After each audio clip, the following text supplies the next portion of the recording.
Hello student, कैसे हैं आप? छात्र मित्रों, आज जहां एक ओर सारी दुनिया के वैज्ञानिक इस भयंकर कोरोना को हराने के लिए वैक्सीन बनाने में जुटे हुए हैं, वहीं हमारे कोरोना योद्धा लोगों को इस महामारी से बचाने में लगे हुए हैं। तो दूसरी तरफ देश के सिपाहियों ने भी चीन को मुंहतोड़ जवाब देकर उसे उसकी हार का एहसास दिला दिया कि वह भारतीय सेना के सामने टिक नहीं सकता। दुश्मन देश भले ही भारत से लोहा लेने की चाह रखता हो, परंतु वह हमारी भारतीय फौज के सामने अपने घुटने टेक ही देता है। और ऐसे कर्मयोगी कोरोना योद्धाओं और भारतीय सेना को हम दिल से सलाम करते हुए अपने आज के विषय हिंदी व्याकरण की ओर बढ़ते हैं। विद्यार्थियों, हमारे आज के व्याकरण का विषय है सर्वनाम। सर्वनाम के बारे में जानने से पहले मैं आपको याद दिला दूं कि आपने इससे पहले संज्ञा के बारे में पढ़ा ही है कि किसी भी व्यक्ति, वस्तु, स्थान, पशु पक्षी, रिश्ते, भाव आदि के नाम को संज्ञा कहते हैं। जैसे मनीष, रुबीना, मोबाइल, पेंसिल, विक्रोली, दिल्ली, हाथी, मोर, माता, पिता, हंसी, क्रोध आदि शब्द संज्ञा के उदाहरण हैं। और इन सारे संज्ञा शब्दों के बदले में आने वाले शब्द को सर्वनाम कहते हैं। अर्थात जो शब्द संज्ञा के बदले प्रयोग किया जाता है उसे सर्वनाम कहते हैं। उदाहरण के लिए जैसे वह, तुम, आप, क्या, कौन, किसने, कोई, इसमें, उनका, उसे आदि शब्द सर्वनाम के उदाहरण हैं। बच्चों, सर्वनाम का प्रयोग क्यों किया जाता है? हमें इसका प्रयोग क्यों करना चाहिए? हम जानते हैं इसके बारे में। देखिए, संज्ञाओं की पुनरावृत्ति को रोकने के लिए और भाषा के सौंदर्य को बढ़ाने के लिए सर्वनाम का प्रयोग महत्वपूर्ण है। अर्थात संज्ञा का उपयोग बार बार न करें और उसकी सुंदरता को बनाए रखने के लिए, साथ ही साथ में हमारी भाषा को प्रभावशाली बनाने के लिए हमें सर्वनाम का प्रयोग करना पड़ता है। अगर हम वाक्य में एक ही प्रकार की संज्ञा का बार बार प्रयोग करेंगे, उसे दोहराएंगे, तो उससे भाषा की सुंदरता नहीं रहती है और भाषा का जो प्रभावशाली असर होना चाहिए वह भी नहीं हो पाता है। अब इसी बात को समझने के लिए इस उदाहरण को देखिए ज़रा ध्यान से। राजू कमरे में आया, राजू ने पतंग उठाई और राजू दोस्तों के साथ मैदान की ओर चल पड़ा। यहाँ पर आप देखेंगे कि राजू शब्द का प्रयोग बार बार हुआ है और इस तरह से राजू राजू को दोहराने से पढ़ने में अच्छा नहीं लगता है। अगर हम इसी वाक्य को इस तरह से बोलें कि राजू कमरे में आया, उसने पतंग उठाई और वह दोस्तों के साथ मैदान की ओर चल पड़ा, तो इस तरह से बोलने से हमें वाक्य पढ़ना अच्छा लगता है। यहाँ पर उसने, वह शब्द सर्वनाम है। इस तरह से हम एक ही संज्ञा का प्रयोग बार बार न करके, उसे बार बार न दोहरा करके सर्वनाम का प्रयोग करते हैं। इसलिए हमें सर्वनाम के प्रयोग करने की आवश्यकता होती है। छात्रों, अब हम जानेंगे सर्वनाम के भेद। सर्वनाम के मुख्य रूप से 6 प्रकार होते हैं। पुरुषवाचक सर्वनाम, प्रश्नवाचक सर्वनाम, निश्चयवाचक सर्वनाम, अनिश्चयवाचक सर्वनाम, संबंधवाचक सर्वनाम और छठवां है निजवाचक सर्वनाम। सर्वनाम का पहला भेद है पुरुषवाचक सर्वनाम। इसमें पुरुष का मतलब होता है पर्सन। पुरुषवाचक सर्वनाम के 3 उपभेद होते हैं। उत्तम पुरुष सर्वनाम, जिसे हम फर्स्ट पर्सन कहते हैं। दूसरा है मध्यम पुरुष, जिसे सेकंड पर्सन कहा जाता है। तीसरा है अन्य पुरुष, जिसे थर्ड पर्सन कहा जाता है। आइए अब हम इन सभी प्रकारों को बारी बारी से जानते हैं। सर्वनाम का सर्वप्रथम पहला प्रकार है पुरुषवाचक सर्वनाम। पुरुषवाचक सर्वनाम में जो बोलने वाले, सुनने वाले या जिसके बारे में कुछ कहा जाता है, उनके नाम के बदले में जिस सर्वनाम का प्रयोग होता है उसे पुरुषवाचक सर्वनाम कहते हैं। एक बार फिर से ध्यान दीजिए बच्चों, बोलने वाले, सुनने वाले या जिसके बारे में कहा जाए उसके नाम के बदले में जिस सर्वनाम का प्रयोग होता है उसे पुरुषवाचक सर्वनाम कहते हैं। पुरुषवाचक सर्वनाम का प्रथम अर्थात पहला उपभेद है उत्तम पुरुष सर्वनाम। उत्तम पुरुष सर्वनाम में जो बोलने वाला अर्थात वक्ता, वह अपने नाम के बदले में जिस सर्वनाम का प्रयोग करता है उसे उत्तम पुरुष सर्वनाम कहते हैं। उदाहरण, मैं, हम, मुझे, मैंने, हमने, हमें आदि। पुरुषवाचक सर्वनाम का दूसरा उपभेद है मध्यम पुरुष सर्वनाम। मध्यम पुरुष सर्वनाम में श्रोता होता है अर्थात सुनने वाला व्यक्ति। जो सुनने वाले व्यक्ति होते हैं उनके नाम के बदले में जो शब्द का प्रयोग होता है उसे मध्यम पुरुष सर्वनाम कहते हैं। जैसे तुम, तू, तुम्हें, तुझे, आप, आपको आदि। पुरुषवाचक सर्वनाम का तीसरा उपभेद है अन्य पुरुष सर्वनाम।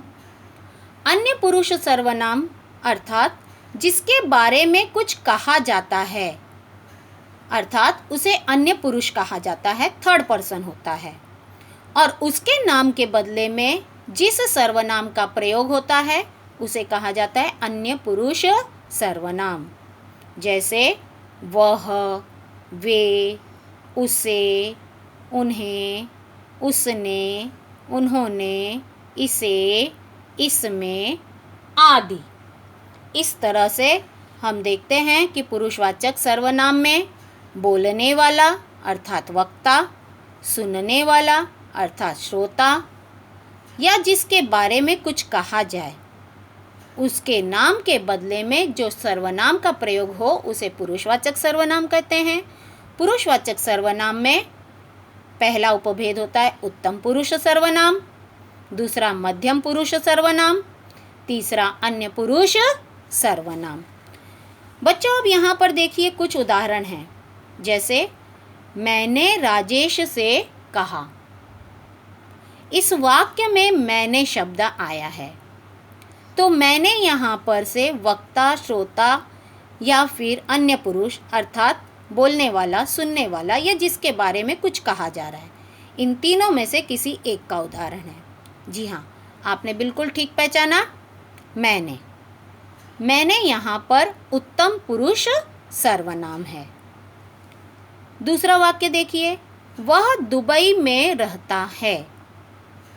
यहाँ पर इस वाक्य में वह शब्द सर्वनाम है और वह कौन सा सर्वनाम है? बिल्कुल ठीक, अन्य पुरुष सर्वनाम है। तीसरे वाक्य को ध्यान दीजिए, आपको मेहनत करनी पड़ेगी।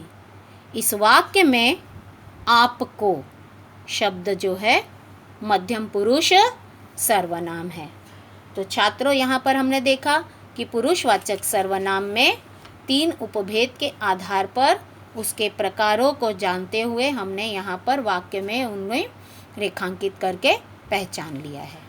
अब हम जानेंगे सर्वनाम के दूसरे प्रकार अर्थात प्रश्नवाचक सर्वनाम के बारे में।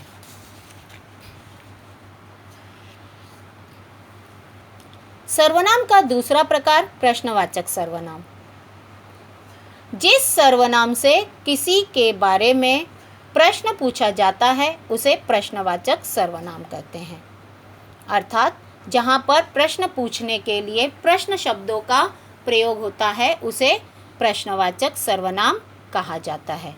देखिए विद्यार्थियों, यहाँ पर उदाहरण दिए गए हैं, जैसे कौन, कहाँ, किसने, क्या, किसको, किन्हें, किनके, किसे आदि। ये सारे शब्द प्रश्नार्थक शब्द हैं।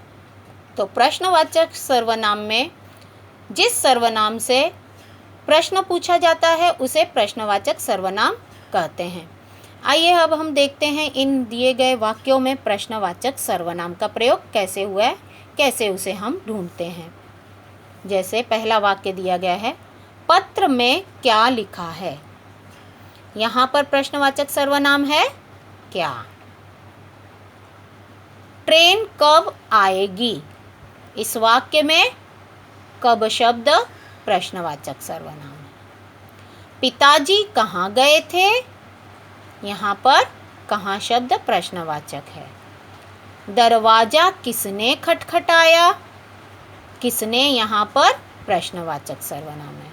अर्थात क्या, कब, कहाँ, किसने, ये सारे शब्द प्रश्नवाचक सर्वनाम के उदाहरण हैं। तीसरा प्रकार है निश्चयवाचक सर्वनाम। जो सर्वनाम शब्द पास या दूर के व्यक्ति या वस्तु का बोध कराता है उसे निश्चयवाचक सर्वनाम कहते हैं। बच्चों यहाँ पर ध्यान दीजिएगा, निश्चयवाचक सर्वनाम में जिस सर्वनाम शब्द द्वारा हमें किसी पास के व्यक्ति या वस्तु या किसी दूर के व्यक्ति या वस्तु का निश्चित रूप से बोध हो जाए तो उसे कहा जाता है निश्चयवाचक सर्वनाम। जैसे यहाँ पर उदाहरण पर ध्यान दीजिए, वह मेरे चाचा जी हैं। देखिए इस वाक्य पर ध्यान दीजिएगा, मेरे चाचा जी तो हैं लेकिन वहाँ पर और भी कई चाचा जी होंगे, तो वहाँ एक ही चाचा जी की ओर इशारा करके, संकेत करके बताने के लिए शब्द आया है वह। तो वह शब्द यहाँ पर हुआ निश्चयवाचक सर्वनाम। यह मेरा घर है। देखिए घर तो काफ़ी होते हैं, मेरा घर में एक से अनेक घर भी हो सकते हैं, लेकिन कौन सा घर मेरा अपना है, तो उसकी तरफ संकेत या इशारा करते हुए जो शब्द अधिक जोर देकर बोला जा रहा है वह है यह। इसलिए यह शब्द यहाँ पर निश्चयवाचक सर्वनाम है। ठीक उसी तरह से यह तुम ले लो, यहाँ पर यह शब्द अधिक जोर देकर कहा जा रहा है, इसलिए यह निश्चयवाचक सर्वनाम है। ध्यान दीजिए बच्चों यहाँ पर कि यह और वह शब्द अन्य पुरुष सर्वनाम में भी आते हैं और निश्चयवाचक सर्वनाम में भी इनका प्रयोग होता है। तो अब हम यह कैसे समझें और कैसे पहचानें कि यहाँ पर आए हुए यह और वह शब्द का प्रयोग अन्य पुरुषवाचक सर्वनाम के लिए हुआ है या निश्चयवाचक सर्वनाम के लिए हुआ है। तो बहुत ही आसान सा तरीका है बच्चों, जब किसी की ओर इशारा करके कहा जाता है तो वह निश्चयवाचक सर्वनाम होगा, और जब सामान्य रूप से किसी का जिक्र होगा तो वह अन्य पुरुष सर्वनाम होगा। तो इस तरह से बच्चों आप पहचान सकते हो कि यह और वह अन्य पुरुष के लिए है या फिर निश्चयवाचक सर्वनाम के लिए है। तो अब बच्चों अब हम लोग बढ़ते हैं सर्वनाम के अगले प्रकार की तरफ।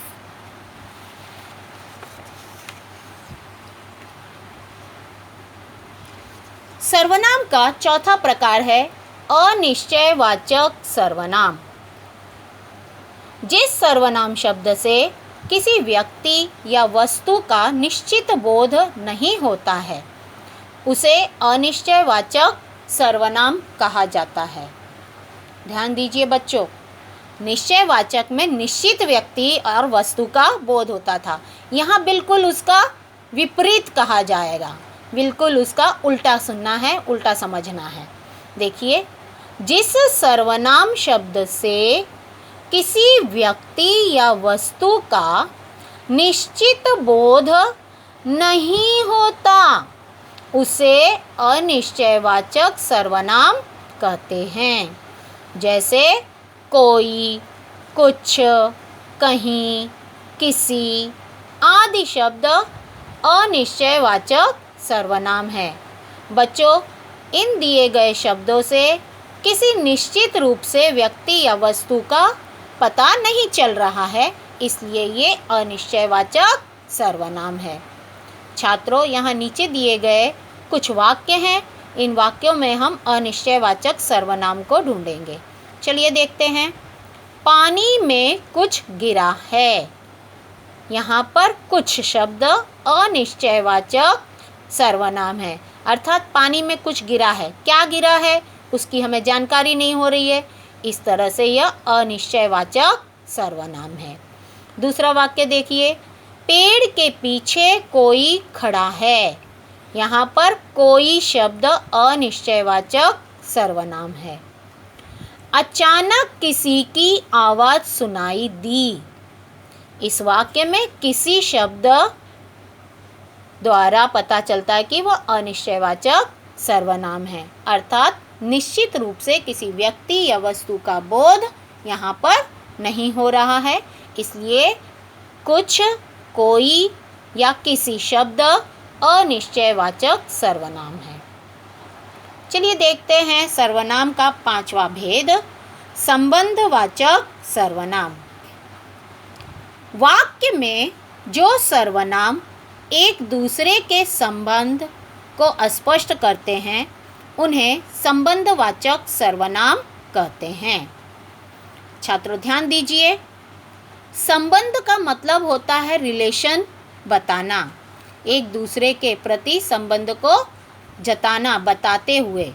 अर्थात जब किसी वाक्य में दो सर्वनाम होते हैं और दोनों ही सर्वनाम एक दूसरे के साथ में अपना संबंध स्पष्ट करते हों, तब उन्हें संबंधवाचक सर्वनाम कहते हैं। जैसे जो सो, जैसा वैसा, जो वह, जिसने उसे।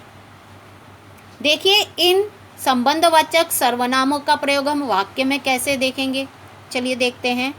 जो मेहनत करेगा वह सफल होगा। यहाँ पर आप ध्यान देंगे तो देखो, जो मेहनत करेगा, कौन मेहनत करेगा? जो मेहनत करेगा वह सफल होगा। यहाँ पर जो शब्द के साथ में वह शब्द अपना संबंध स्थापित करता है। दोनों शब्द एक दूसरे के साथ में अपने संबंध को बता रहे हैं। इस तरह से जो, वह संबंधवाचक सर्वनाम है। अगला उदाहरण देखिए, जैसा करोगे वैसा भरोगे। यहाँ पर जैसा और वैसा, इन दोनों ही शब्दों में एक दूसरे के प्रति संबंध स्पष्ट हो रहा है, इसलिए इसे संबंधवाचक सर्वनाम कहेंगे। तीसरा उदाहरण देखिए, जिसकी लाठी उसकी भैंस। इस वाक्य में जिसकी, उसकी, इन दोनों ही शब्दों में आपस में संबंध स्पष्ट हो रहा है, इसलिए जिसकी, उसकी संबंधवाचक सर्वनाम है। देखते हैं छठवां प्रकार, निजवाचक सर्वनाम। बच्चों, निज का मतलब होता है अपनापन, अर्थात अपने ही बारे में बताने के लिए जिस सर्वनाम का प्रयोग करेंगे उसे निजवाचक सर्वनाम कहते हैं। एक बार फिर से देखिए, जो सर्वनाम शब्द अपनेपन का बोध कराते हैं उन्हें निजवाचक सर्वनाम कहते हैं। जैसे खुद, स्वयं, अपने आप आदि। देखिए, यहाँ पर कुछ वाक्य हैं, उन वाक्यों में हम निजवाचक सर्वनाम को देखेंगे। मैं यह कार्य खुद कर लूँगी। यहाँ पर मैं शब्द के लिए जो सर्वनाम आया है वह है खुद, अर्थात खुद शब्द यहाँ पर अपना निजत्व बता रहा है, वह निजवाचक सर्वनाम है। अगला वाक्य देखिए, उसने स्वयं ही बता दिया। यहाँ पर स्वयं शब्द निजवाचक सर्वनाम है। बालक अपने आप सो जाएगा। यहाँ पर अपने आप शब्द बालक के लिए आया हुआ है और बालक के निज के बारे में अर्थात निजत्व के बारे में बताने वाला शब्द है, इसलिए इसे निजवाचक सर्वनाम कहेंगे। छात्रों, अब हम देखते हैं कि किस तरह से हम इन सर्वनामों के बारे में थोड़ी सी जानकारी जो हमने हासिल की है उसे हम कितना जानते हैं उसका आकलन करते हैं। चलिए देखते हैं। यहाँ पर मेरे पास कुछ सवाल हैं। 6 प्रकार जो आपने यहाँ पर अभी अभी सीखे हैं उसी आधार पर इन प्रश्नों को अब हम हल करते हैं। चलिए देखते हैं। पहला प्रश्न दिया गया है, दिए गए वाक्यों में सर्वनाम रेखांकित करके उनके भेद लिखिए। बच्चों, यहाँ पर रेखांकित शब्द आया है। रेखांकित का मतलब होता है अंडरलाइन करना है और उनके भेद अर्थात प्रकारों के नाम लिखने हैं। उदाहरण के लिए पहला वाक्य देखिए, मैं जयपुर में रहती हूँ। यहाँ पर इस वाक्य में मैं शब्द आया हुआ है। यहाँ पर मैं सर्वनाम है। मैं कौन सा सर्वनाम है इसे जानेंगे अब हम। मैं सर्वनाम उत्तम पुरुष सर्वनाम है। तो यहाँ पर हम लिखेंगे मैं उत्तम पुरुष सर्वनाम।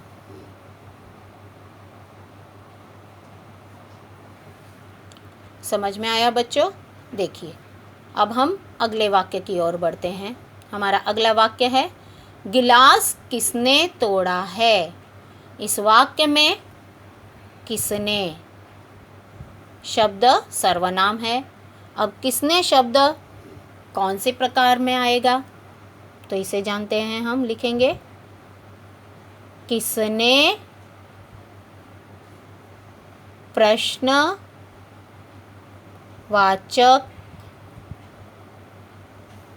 सर्वनाम।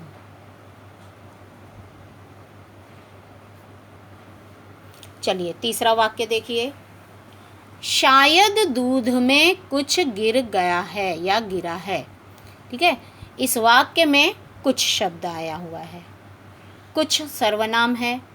अब कुछ कौन सा सर्वनाम है, यहाँ पर हमें निश्चित रूप से वस्तु का बोध नहीं हो रहा है, तो हम इसे कैसे पहचानेंगे। जब बोध ही नहीं हो रहा है तो कुछ सर्वनाम, इसका प्रकार है अनिश्चय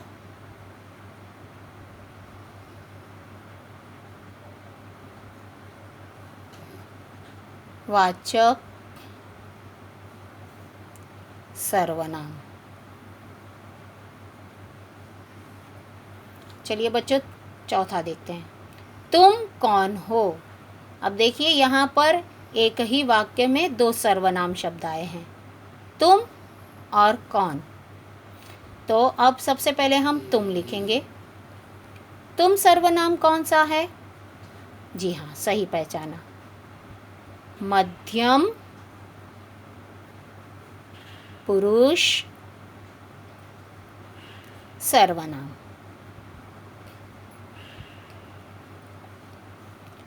दूसरा है कौन। अब हम लिखेंगे कौन। यह कौन सा प्रकार है बच्चों? ठीक, प्रश्नवाचक सर्वनाम। अगला देखिए, यह मिट्टी से बना घर है। यहाँ पर यह शब्द आया हुआ है। यह मिट्टी से बना घर है। यह शब्द यहाँ पर घर की तरफ संकेत कर रहा है और निश्चित बोध करा करके बता रहा है कि यही वह घर है जो मिट्टी से बना हुआ है। इसलिए यहाँ पर यह शब्द निश्चयवाचक सर्वनाम है।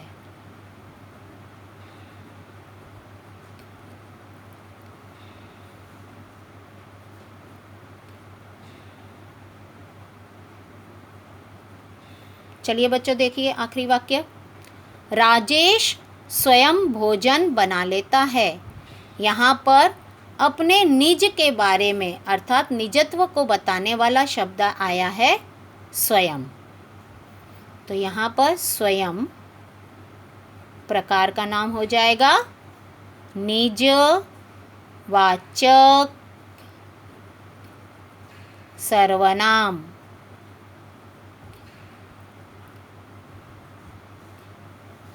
चलिए बच्चों अब देखते हैं हम प्रश्न नंबर 2।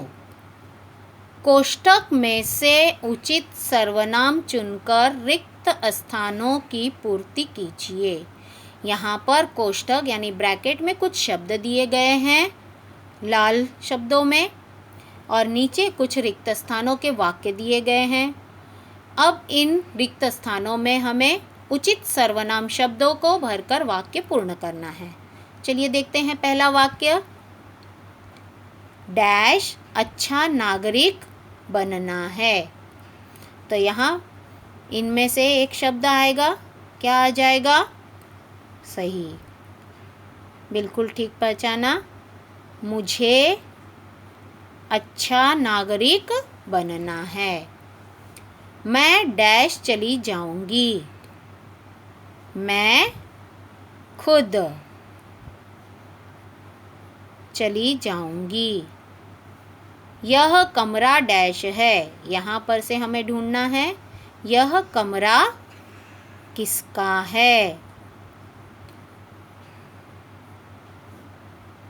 चौथा वाक्य, डैश भोजन कीजिए, आप भोजन कीजिए। आखिरी वाक्य ध्यान दीजिए, प्रज्ञा ने कहा कि वह व्यस्त है।